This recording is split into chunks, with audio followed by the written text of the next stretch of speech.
All right, good morning, you guys. What's going on? Happy Thursday. Winding down the week. Pretty quiet this morning so far. No major headlines. However, I know that some of the Fed members are going to speak this morning. I forgot which ones, but yeah, there's going to be a little bit of chop going into the market today. But let's go on a 5-minute chart real quick. So now this is starting to get interesting. Right now, this reminds me of back in February where there was gaps everywhere. Anyway, so we have a gap from, let's say, 352 all the way to 353.38. There's a gap there that needs to get filled.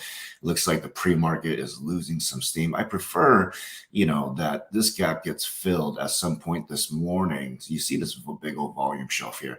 Anyway, on the 5-minute chart. So if this gap gets filled here, that would be a positive thing. Actually, we need to see a flush at the bell.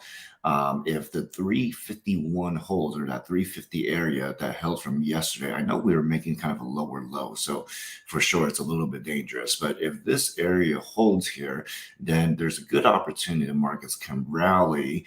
How much a rally? Obviously, we don't know, but we know that there's a gap from 359 all the way down up to like 361, 362 area. So all these gaps are starting to get interesting. So let's see a flush at the bell, fill this up, and then if we fill that one up in the next couple of days, that'll be a nice rally, at least some type of temporary relief bounce. But like I mentioned, 351, this fib line, 0.382 fib line's got to hold for us to be to remain somewhat bullish. But I expect that, after a wild day on the market yesterday, today might be one of those quiet days on the market where it's going to be typically boring or potentially sideways. If we don't get rips, if we don't get dips, then we just get pure sideways movement.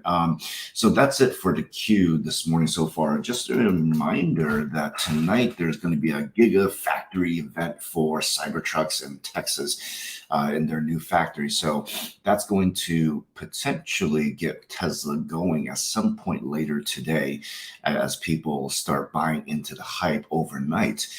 So Tesla could be something to potentially watch out for. Right now, it's at 1057 in the pre-market. We know that there's a gap down at 1043 that needs to get filled again. So this might be a good entry around the 1040. If not, 1030 would be a nice entry so far. It held 1030 very well yesterday. I am going to pay more attention to AMD NVIDIA because you know that AMD NVIDIA obviously have been beaten down over the last couple of days. We are trending below the prior support. Okay, so if this continues down to 100, might be a good buyer here. But we're gonna have to see how the market plays out. NVIDIA, it has gaps to fill as well, so this is going to be interesting. Something to keep an eye out for. Consumer staples, obviously huge run-ups. Walmart all-time highs, I believe. Here we have Costco nearing $600 mark. Once consumer staples cool off, and could be next week, this could be a good put opportunity. So I'm going to put Costco on our radar. All right. So that's it for today. All right. We'll see you guys tomorrow. We'll see you guys in the chat rooms.